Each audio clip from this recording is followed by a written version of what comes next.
Is there anybody that's not here that we're expecting? I haven't seen Mr. Bailey yet. He's trying to get in. Yeah. He called me, Okay. and he's trying to get. And I went over.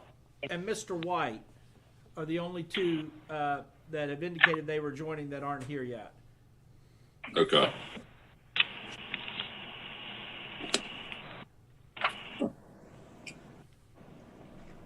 Well, maybe we'll go ahead and get started because we've got a few procedural things to just deal with. Good morning, everyone. We'll go ahead and get started with the November 19, 2020 KVRTA board meeting. I appreciate everybody's attendance. Do you need to do a roll call at this point, Doug, or do you have some idea of who's here? Well, I have everybody that's here, but do you want me to list off everybody so that everybody knows?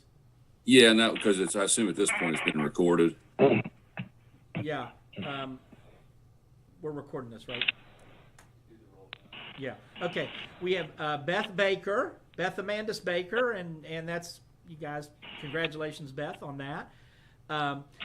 We have Jay Snodgrass, Mick Piet from staff, Todd Goldman from the Kanawha County, Tom Tolliver from the City of Charleston, Kara Greathouse from Rick, Chris Baldwin from KRT, Eric Hicks from representing the City of Charleston, Valerie representing the county, Valerie Gaynor, Jacob Pittman from KRT, Jane Bostick with the City of Charleston, Joe Koval representing the City of Charleston, Bob Sutphin representing St. Albans, Jamie Tompkins with KRT, Gene Arthur representing South Charleston, Clyde Tyler with KRT, Dave Casebolt, Mayor of Nitro, and Manford Holland representing Kanawha County Commission. And then in the room we have Brett Meadows from the Union, we have Travis Garrett, Scott Menifee, and myself. Okay. So the first thing would be the minutes from the October meeting. Has everybody had a chance to review those? Are there any questions, comments, or revisions? I move the minutes be approved. Second. Okay, motion by Koval, second. I'm not sure who that was. Tom Tolliver. Okay, thank you, Mr. Tolliver. Any further discussion? All those in favor of the motion signify by saying aye. Aye. Aye. Aye. Are there any opposed? Motion carries. Next, we'll invite Scott Menifee to do the financial statements.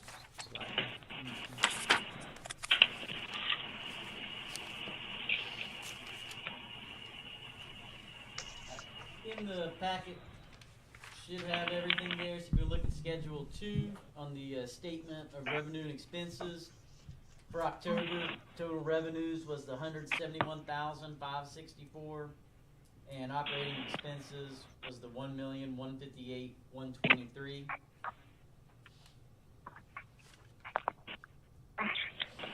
On Schedule 3, the comparative analysis for the year to date for the 4 months. Total operating revenues, the $552,024 compared to the previous year's $765,827. And then on the operating expenses, the $4,335,930 compared to the $4,033,801. And with those, if you just look at the differences there, the passenger revenues and the investment earnings, were higher last year as well. Is that difference? And what we talked about last month, the most of the increase in expenses is due to the additional wages and the fringe benefits there with the FICA, because fuel costs and other material stuff there, is down. On Schedule 4 for the forward moving totals,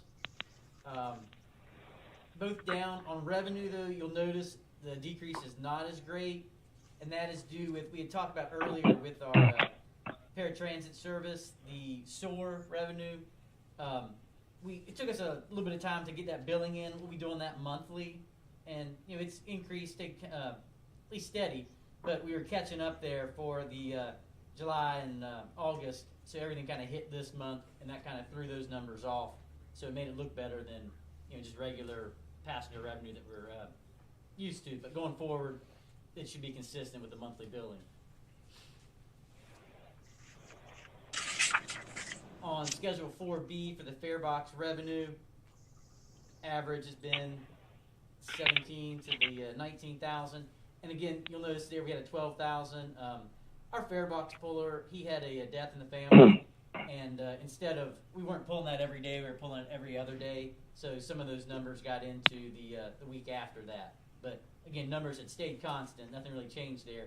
We just weren't going to fill that in because there wasn't a need to for just 1 day at a time. But that's the difference in those numbers.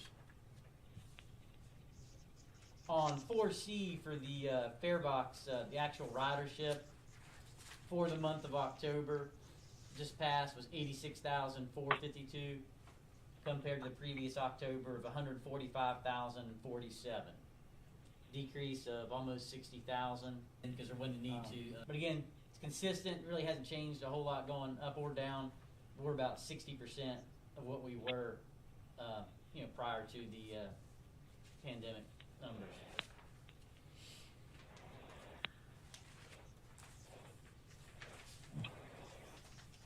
On Schedule 5, just in statistical analysis, average passenger a day was 3,088 compared to the previous 5,391.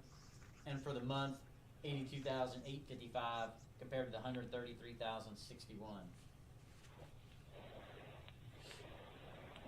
And the last thing there, we still looking good on the excess levy receipts on Schedule 6. With November, the 311,000 that came in year to date, we're about 2.8% above where we were last year. And that's it, unless anybody's got any questions. Hey, Scott, how is the comparison between the bus probing and the deposits at BB&T compared now that we expect to be more consistent? Are they that trending? report, Yep.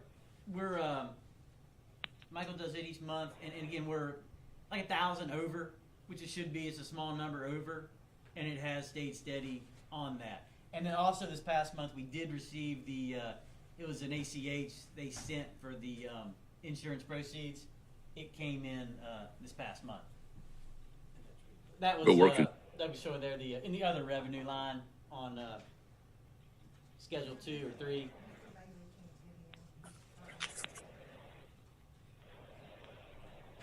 But the probing is where there's some consistency or substantial consistency between the probing and what's deposited.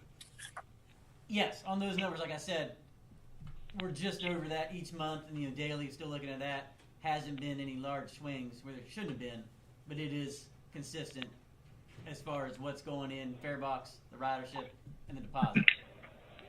Yeah, when Okay. he says they're over, what he's saying is we're seeing more cash. The report, we're actually getting all the cash. It's when it's under was the problem. So the reports are saying we have, say $5,000. When we're counting the money, we might have $5,005. So that's what he means by the over. So it has to do with sometimes it doesn't it might recognize a 5 as a 1 or something like that. They'll always tell you should be over, not under. And our problem we were having is we were under. Right. I remember that well. Yeah.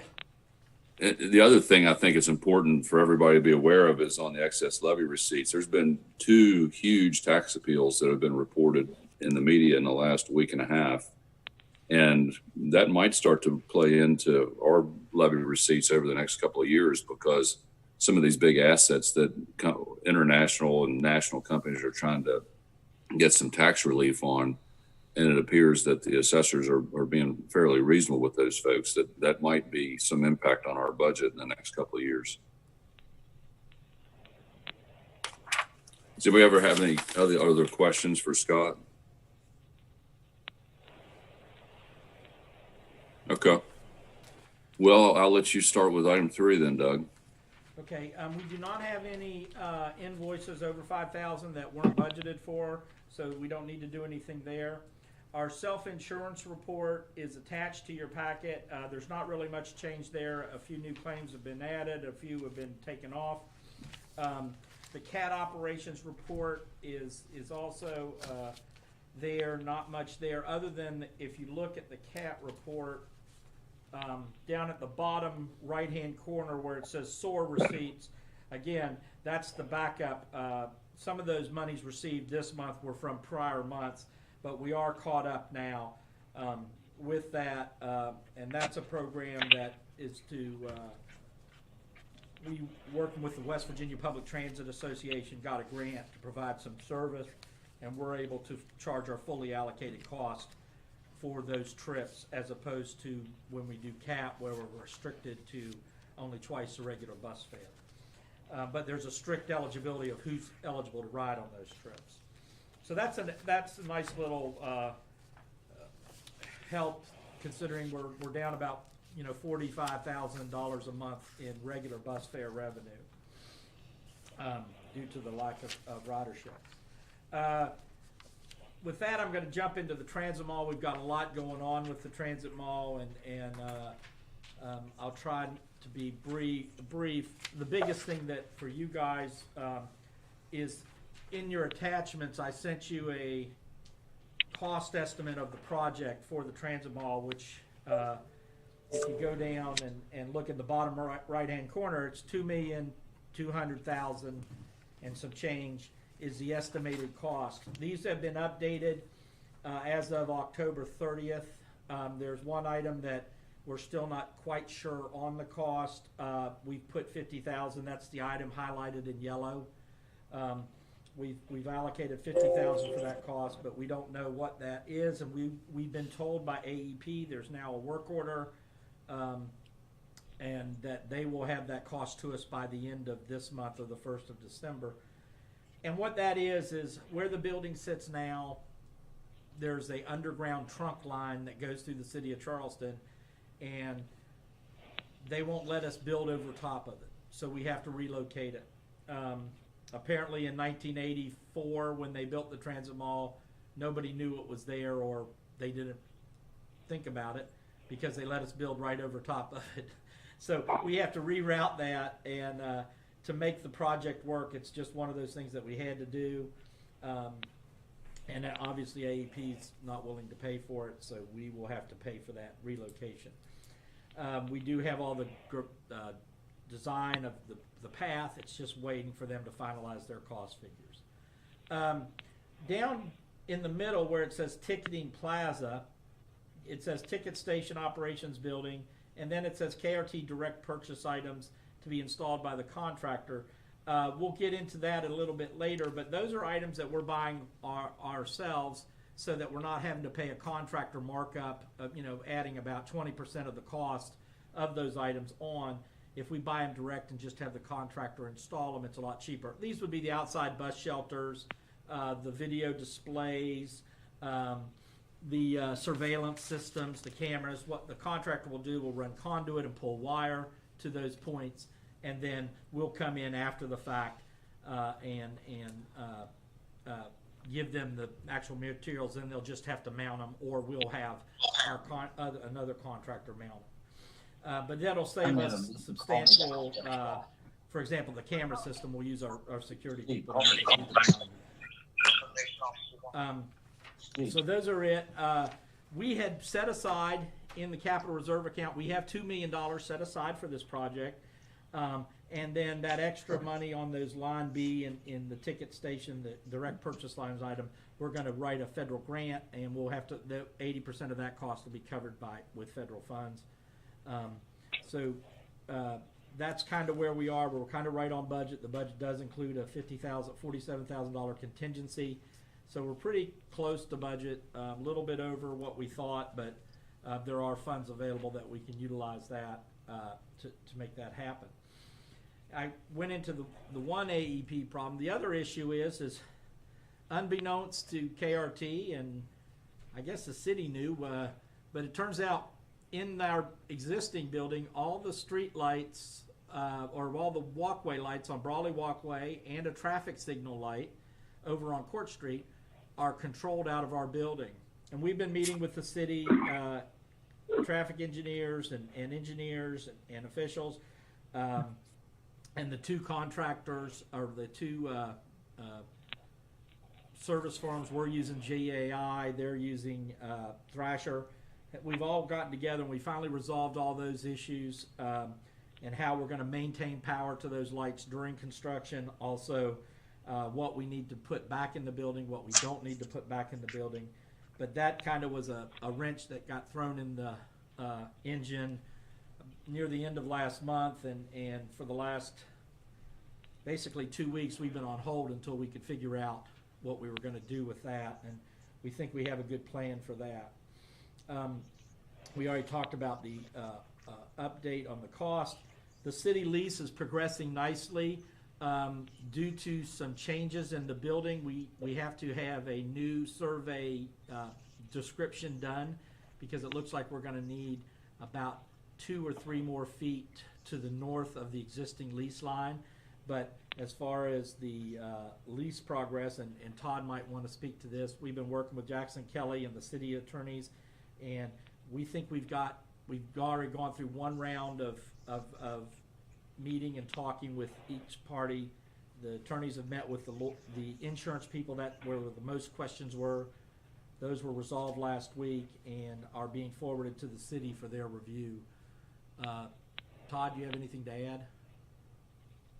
Just point out, I mean, we've been really deep in the weeds on this lease because it's something that's going to be around for many, many years to come. So the attorneys have been diligent about making sure that all possible scenarios are dealt with now to try to prevent surprises down the road. You mentioned the lease line moving, Doug. Is the building size going to change? Actually, the building size is decreasing now with the latest plans that I got yesterday morning. It's decreasing by about 50 square feet, but it's elongating. So it's basically shrinking depth-wise and increasing long-wise. And the long-wise was, we were right up on the property line because we wanted to be right up on the property line. So basically we're adding about 2.5, 3 feet to the north side of the building, but we're taking off about 18 inches on the west side of the building, which when you add it all together, it's less square feet. We're about 2,200 square feet is about the size of the building right now.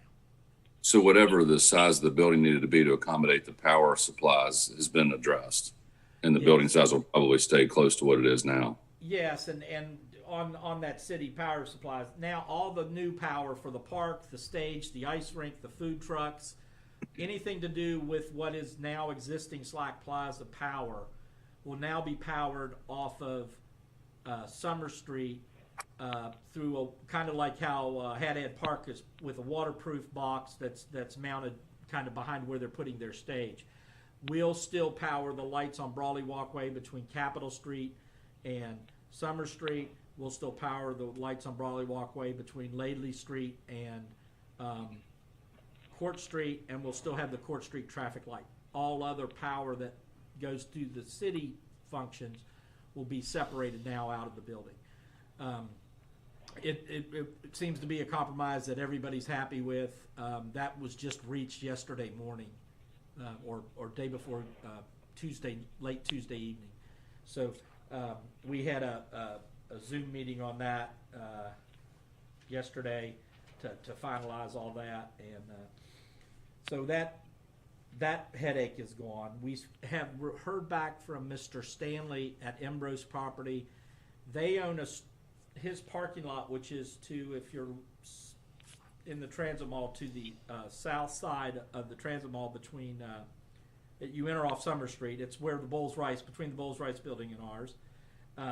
Bowles Rice leases all those spots during the week, and 4 feet of his property is on the outside of the fence, which is on the Laidley Street side.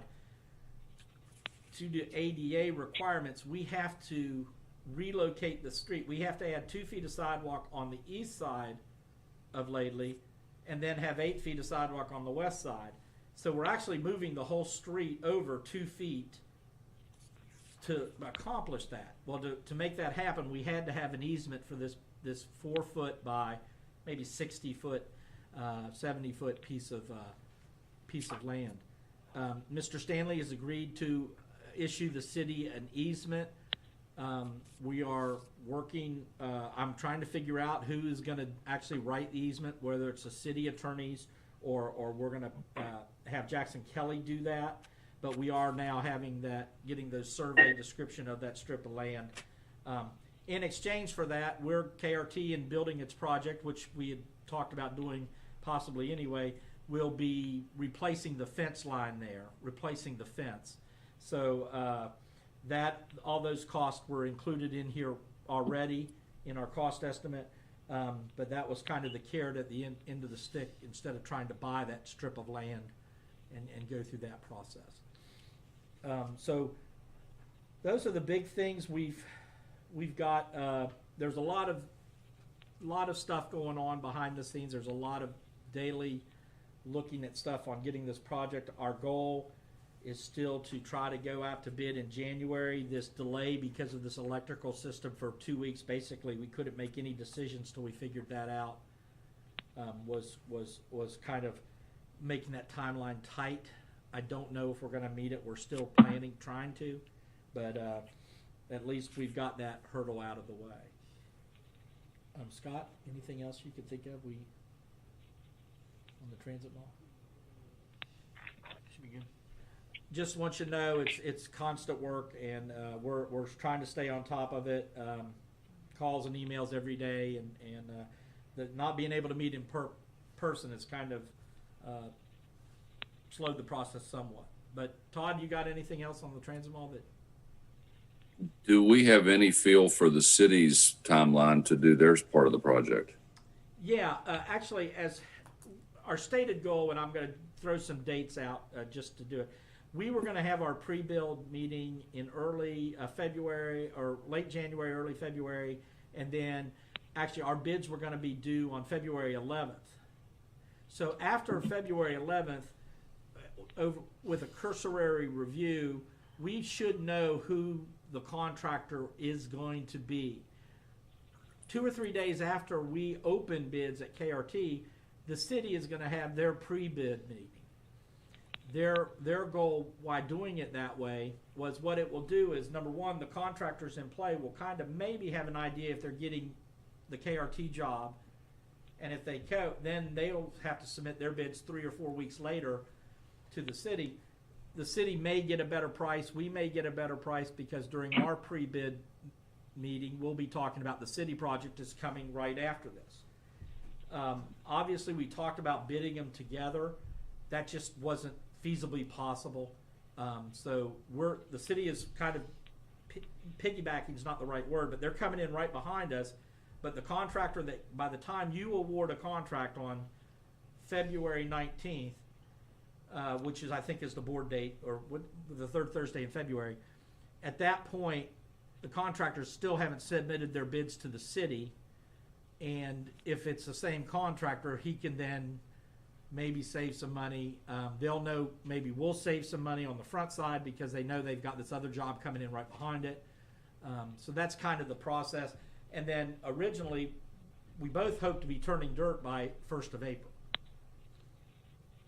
And that's an aggressive timeline. And do we have some confidence that the city's on schedule with their work? Maybe Yes. Jane knows. Yeah, Jane, we could ask Jane, but I can tell you that we're in constant communication with Thrasher, who is doing their design work. We have a member of the city team on our team, Chris Knox, met with Matt Hartline several times, reminded me of something. So we think that Thrasher at this point thinks it's possible to meet our timeline and their timeline.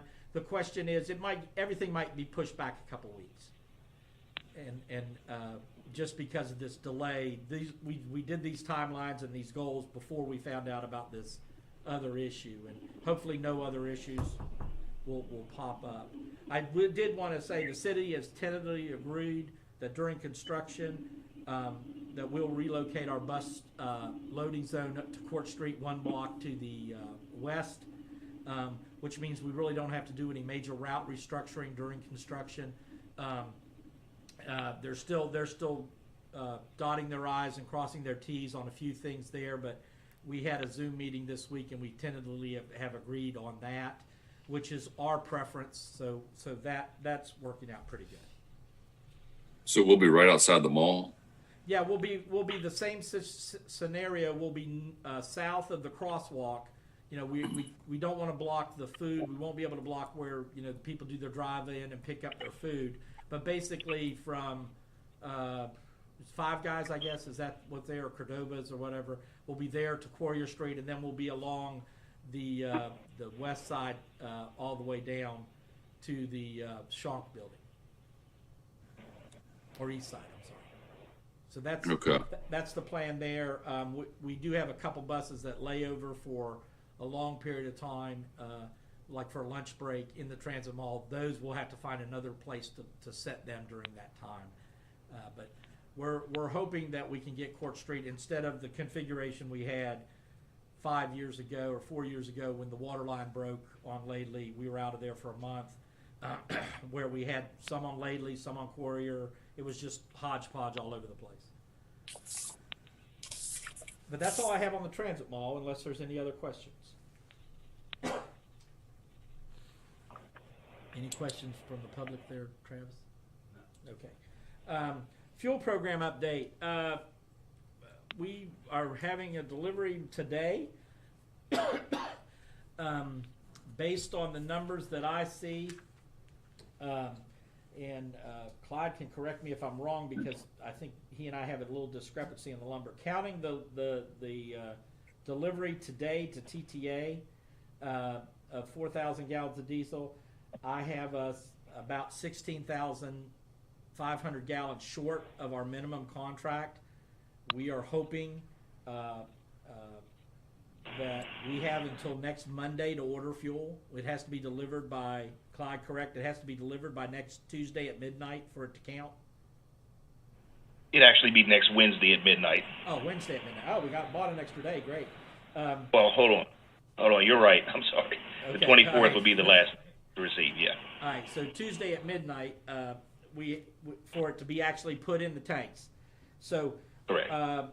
I hope that we at least get another 7,500 gallons, but it does look like we're going to fall short of the 450,000 gallons that we've signed a contract for.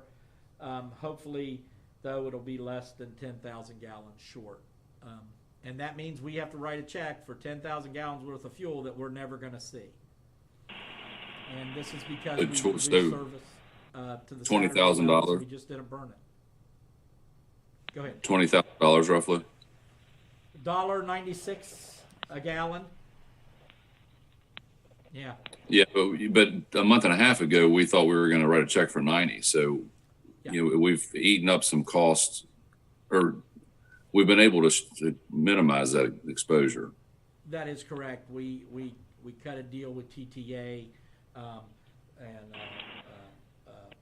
able to provide them their fuel. Unfortunately, they keep splitting loads, and which we'd rather give $7,000 loads instead of $4,000 gallon loads.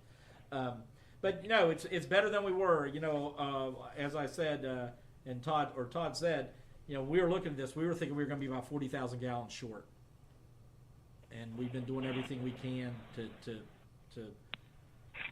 You may find fuel everywhere here, so we're going to fill up every. I told Chris, make sure every bus is filled up, so that we can get room in the tanks to get some more fuel, and we'll try to do that. Of course, next month that check will have to be written prior to next month's board meeting, but we'll come back with you, because that would be it. Even though we budgeted using those fuel items, so that fuel cost was in budget. Beth, would I need to bring that as a invoice over 5,000 not budgeted for? I don't. No, I don't think so. If it was in the budget. Yeah. Okay. It's just unfortunate that we might be paying for some fuel. If there's a way to get 2 loads in here, then it's going to be minimal, but I just don't know if that's the case. Hey, Doug, are all the participants in the fuel program still buying from us? Clyde? As far as I know, Todd, they are. I mean, any discrepancies that somebody has been taking a lot less fuel? Not that I'm aware of, but I can look Okay. more closely at that for you. Well, we're good on motor fuel, right? On gasoline? Yes, we're good on gas. And we're the big diesel burner, so there's probably nobody to look to that stop getting diesel. It was just us. I would more than likely say so. Yeah, Okay. that is the case. We don't do a lot of diesel here because the city of Charleston, the other big diesel user, they have their own contract, and that fuel is delivered to their facility over at Public Works and at the fire station there on the west side. So, that's the other big diesel users. The other diesel use is pretty minimal. We usually use, had we not curtailed service, we would have probably used 500,000 gallons just ourselves. Okay. That's all I have on the fuel program. COVID-19 on November 8th, I believe, we established, the week of November 8th, went back to our regular service levels with the exception of a few double headers that we had stopped running even before we curtailed service due to COVID in May. We had stopped those routes in April. I think this is kind of what our service level is going to be. We'll just need to evaluate over the next year on ridership how it comes back, or if it comes back, and make some adjustments maybe next year. But we are operating our service that we were operating last April as of now. We've hired a bunch of new drivers. We still have some drivers that are out that we're still waiting on whether they're going to come back. I think a couple are, a couple aren't, but they're taking advantage of what benefits are available to them before they make that decision. Due to COVID and just the fact of the social distancing, staff has made the decision to not have its Christmas buffet all day thing that we do downstairs. It's just not safe. And so we are that won't happen the day of the December board meeting that we traditionally always do. We'll still do our safety awards. We'll still give our employees what we give them normally at that time. We just won't have a big feed spread around. Last month, you guys authorized pandemic pay through December 31st. I just wanted to update you what other transit systems. The managers all talked the other day. Some have already eliminated it or reduced it, but none of them plan on continuing it. The latest one was doing it with the pay period beginning January 11th, other than Morgantown, which is making a month-to-month decision, and they'll decide in their board meeting in December. So I know that Huntington is ceasing it. Their board has said no about continuing it. And all the other ones, again, except for Morgantown, which will make that decision at their December board meeting. So that's where we are on the COVID update. Hey, Doug, real quick, how much did we spend on the Christmas party that was the all-day buffet that's not going to happen this year? Do you have a close estimate?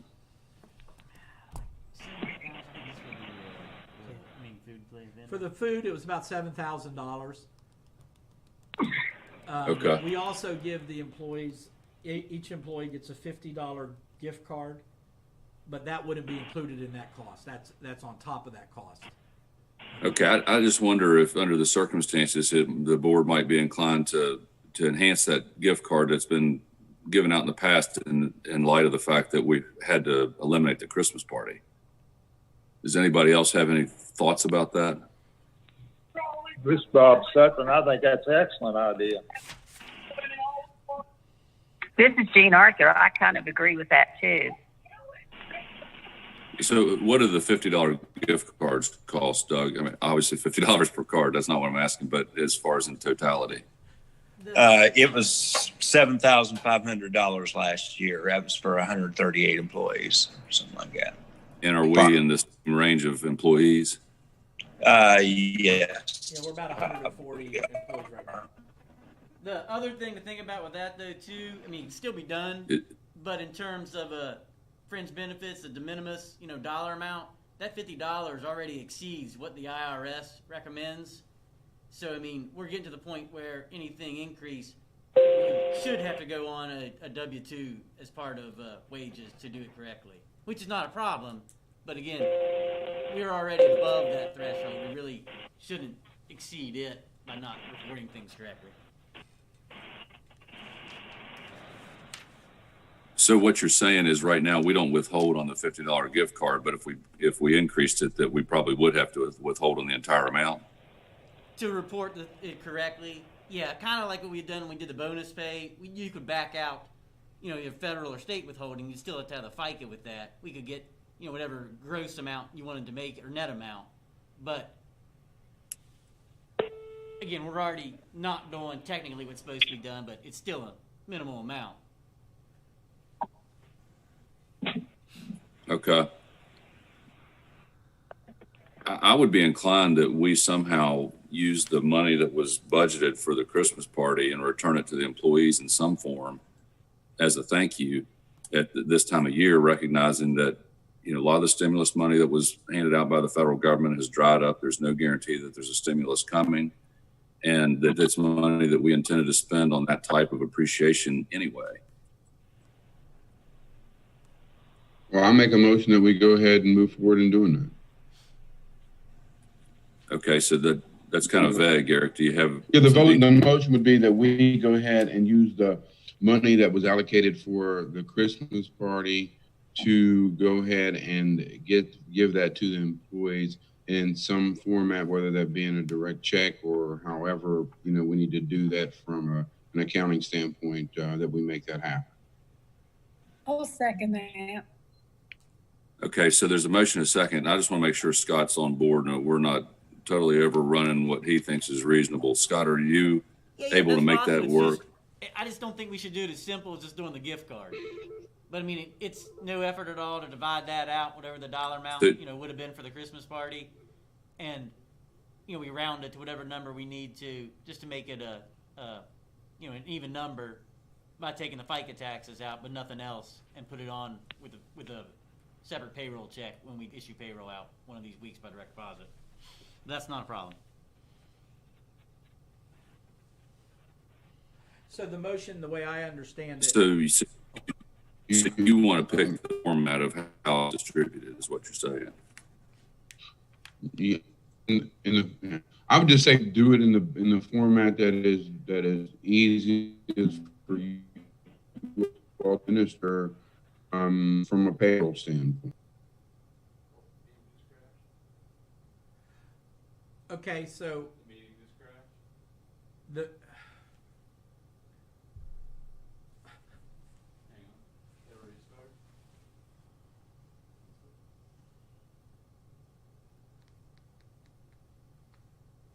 will everybody not have to join again? How much are we looking at right now? About that. Listen, we'll talk money in a minute, but the fact of the matter is we're losing $50,000 a month and we're spending an extra $200,000 a month on payroll. We've been eating up the money. 50 extra, roughly. Okay, are we back?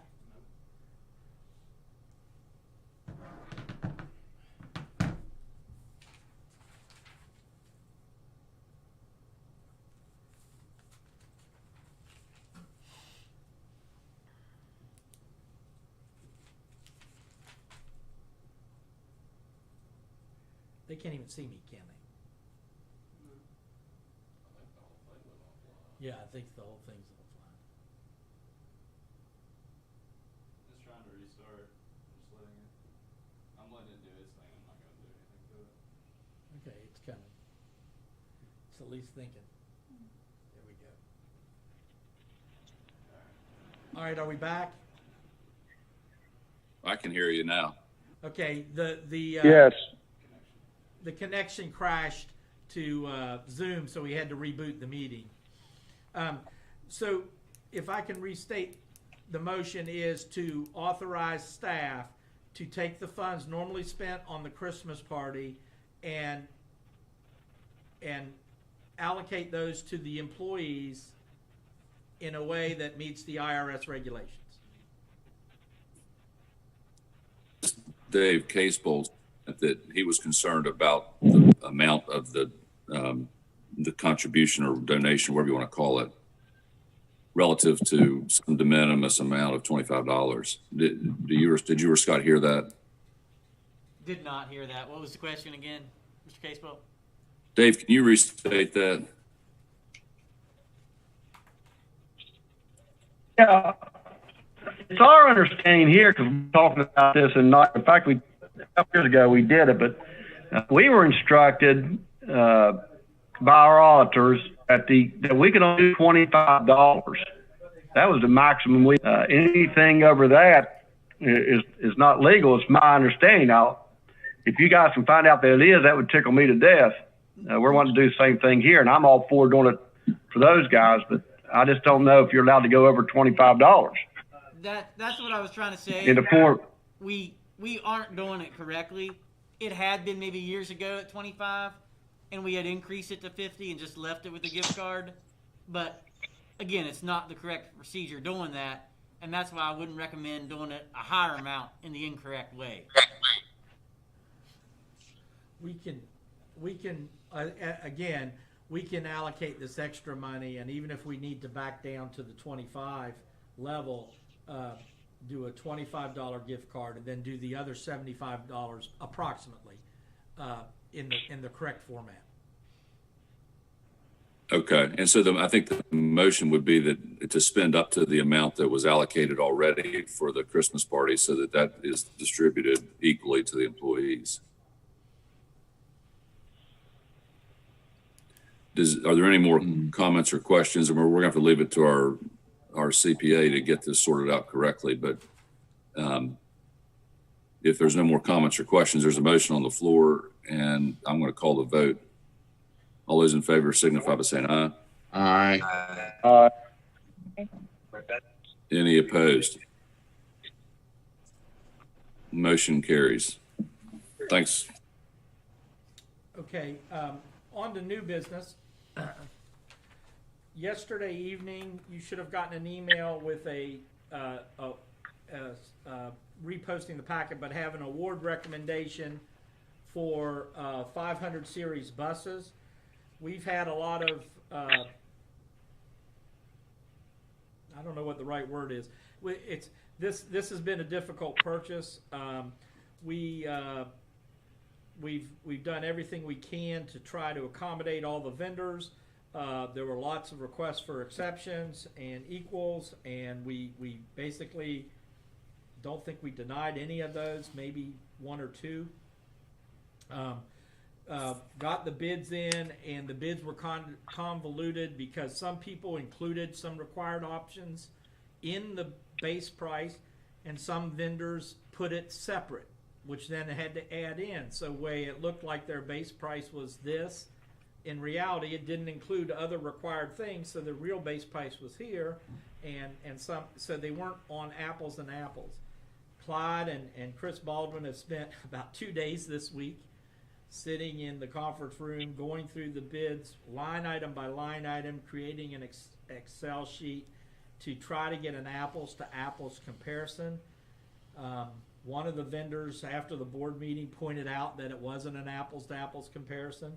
So that's what prompted us to go back and look at everything. We have done that, and in this recommendation, we have 4 buses under an existing grant. I'm going to bring up another grant that we want to use we actually need to buy 5 buses. These buses came in about $20,000 higher than when we first budgeted replacing them 2.5 years ago, when that grant was written. So instead of buying 5 under this grant, we're going to buy 4 under this grant, and then add the 5th bus onto that. It's a total of 10 buses over the life of this contract for KRT. It also includes buses for Huntington and Martinsburg system, and that was part of the confusion also, because they are speccing different things than we're speccing, and it really got convoluted.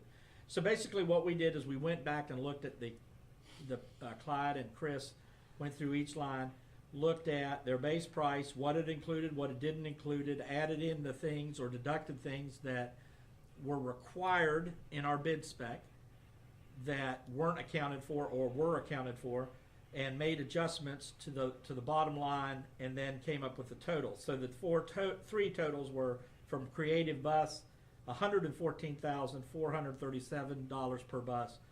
From Roarer bus sales, $98,138 per bus. And from Sunny Merriman bus sales, $99,867. So those are the three bids. We are those numbers that I just read to you were apples to apples comparisons, that we recommend awarding to Roarer Bus. There is a possibility that Sunny Merriman may protest the bid. I can tell you, and I'll let Clyde speak to this, I feel that we've done everything we can to make this as fair and equitable comparison as possible. If they do protest the bid, then we will have grounds to defend ourselves, and I think we would prevail with FTA. Had we gone the other way, we could have gotten a protest from another vendor. Had we just used that base bus price or base bus price that you see the first line, the top line in that middle section.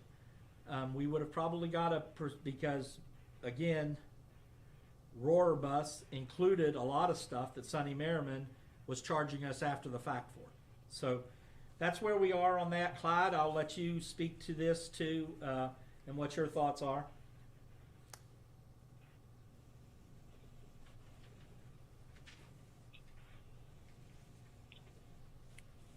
Sorry about that. I had to unmute. Yes, that is correct. We basically sat down, did an apples to apples comparison, and the option clause in the contract pretty much states that we have to look at the base bus price or the base requirement plus all options. So we've done that, and overall totality of the bids is in favor of Roarer Bus when you do that. So, we recommend Roarer Bus Sales to be awarded the contract. We believe that they have complied with all the specifications and requirements. We also believe that they have a good performance history with us in regards to parts, warranty, and service. So I think it'd be advantageous for the authority to award the Roarer Bus. And in the event that we do receive a protest, as Doug stated previously, I believe that we'll have grounds to fight that. This is Bob Sutton. I have a question. Is time of the essence, or could you just rebid the whole thing so nobody would have any complaints and they know what they're bidding the next time? Well, Bob, we did consider rebidding it. However, with TTA and EPTA being included in our bid process, we would have to, when we go out to bid again, we talked about that, but we would probably going forward, and Doug, you may be able to speak to this more than myself, but I think the idea is when we do a bus bid in the future, that we may just do a bus bid for KRT only. Because when you start adding options for other transit agencies, it becomes very convoluted, and it's a very difficult process to add and delete and try to procure a specific bus for another agency in that regard. But that was discussed, but we felt that, overall, going through line by line, we were able to justify our decision and award to Roar so that all the agencies involved would, benefit from that. It pays to be a nice guy, but sometimes it bites you in the butt. You try to help somebody. Yeah, one of the things, too, when you can continually rebid things, vendors stop providing good quotes to you because they think that you're just shopping the field. They think you're shopping the bid, yeah. Yeah, and so you try not to do that. Basically we've evaluated this bus on what would be KRT is the main contracting agency. What would be the KRT options? Theoretically, if you added all the options, if somebody bought everything you could buy, some of these buses would cost $143,000. But there's no reason for us to buy a radio system when we have a radio system that we're moving from the existing buses over. There's no reason to buy another fare box because, and then, one system may quote one radio system or destination sign, another one wants another one. So you have to list all these different options. So you have to decide what your bus is, apples to apples, at the point is, and since we're the contracting agency, this is the KRT bus price, and that's why we feel we're confident with this award. So I make a motion, we go with the recommendation of the committee and go with Roar Bus. This is Bob Sutton, by the way, sorry. Got it. Is there a second? I'll second it, Tom Tolliver. Okay. So there's a motion and a second to accept the recommendation to move forward with Roar bus sales for the 450 series buses. Any further discussion? All those in favor of the motion signify by saying aye. Aye. Aye. Aye. Any opposed? Motion carries.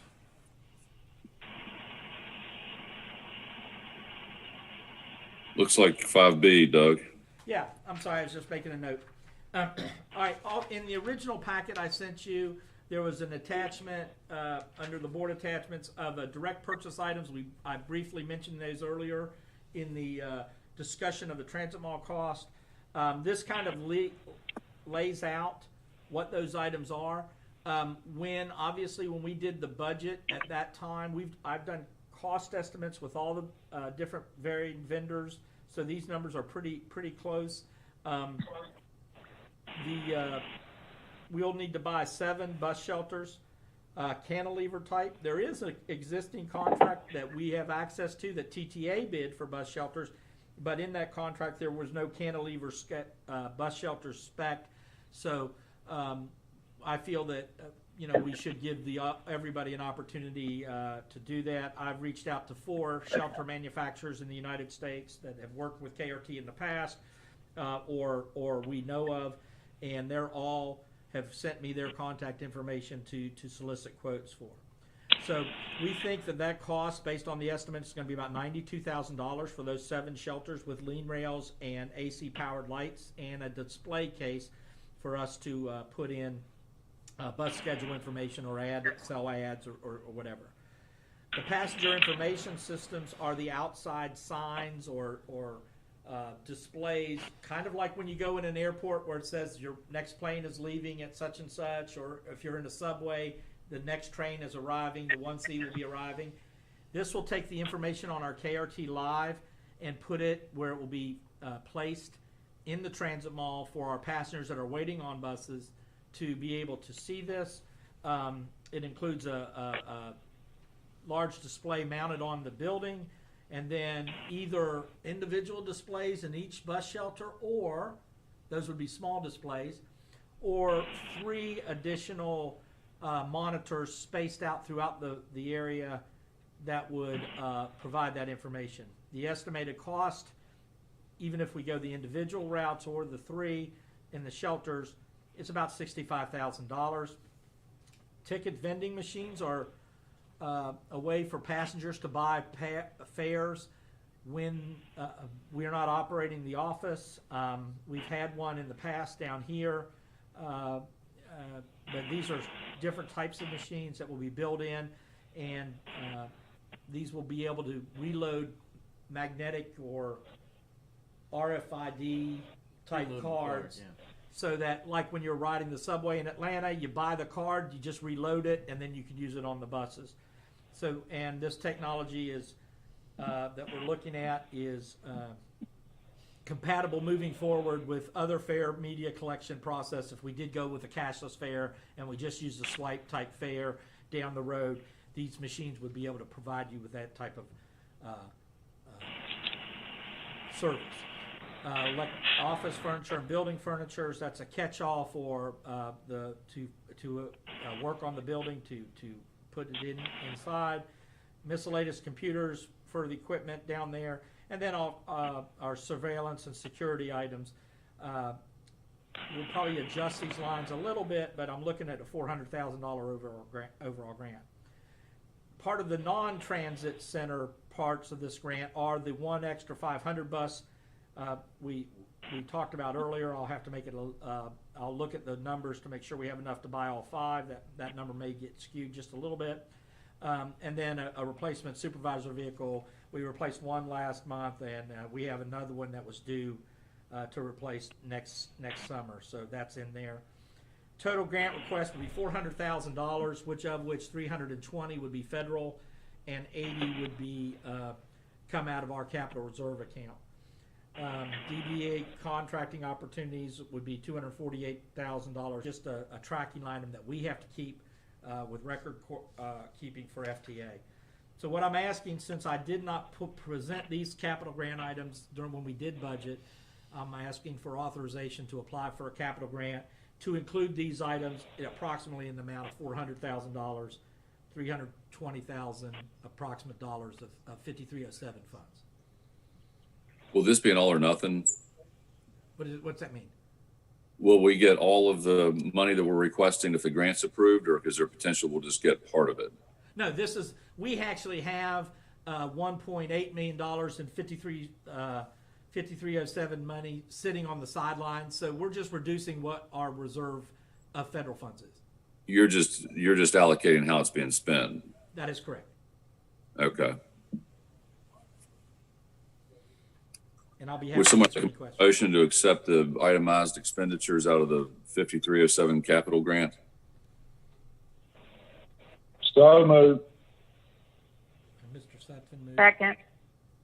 Motion by Sutphin, I think a second by Arthur. All those in favor of the motion signify by saying aye. Aye. Aye. Aye. Aye. Any opposed? Motion carries. All right.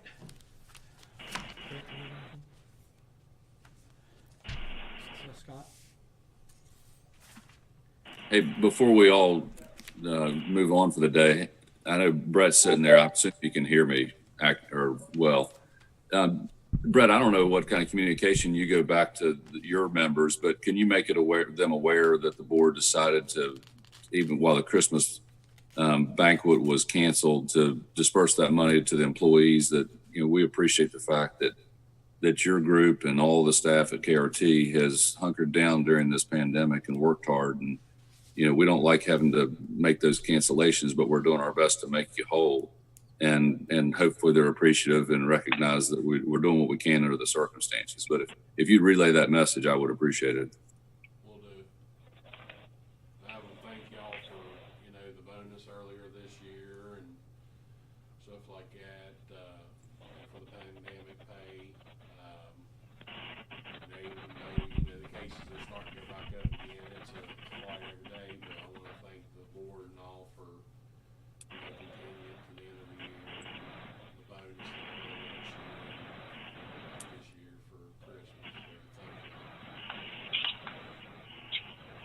You're welcome. It's well earned. Doug, do we have any feedback from FTA as to what our frontline workers look like in the as far as receiving a vaccine timeline? We were contacted by FTA about a month ago, before any announcements that vaccines were near, to provide some information about would we be willing to, number one, we had to put how many employees we had. So yes, I guess they were doing that, but it seemed to be the main question was, would we be available to mass move people to vaccine sites, which seems kind of unproductive. But we have had some inquiries of FTA, but we haven't had anything or any guarantee that we will be, our employees will get the early access to the vaccine. Okay. Well, if we're now being asked to mass move people to vaccine facilities, that's even more important. So keep an eye on it. Well, I will do, and I'll keep up with that. I did have a presentation with our National Lobby Association a week ago Monday, and we talked a lot about transportation, and part of that discussion was the COVID and how everybody's just, you know, I don't want to say playing it by ear, but it's just changing every day for systems. Okay. Do we have any questions from the public that were emailed in? No, we are complying with the governor's order.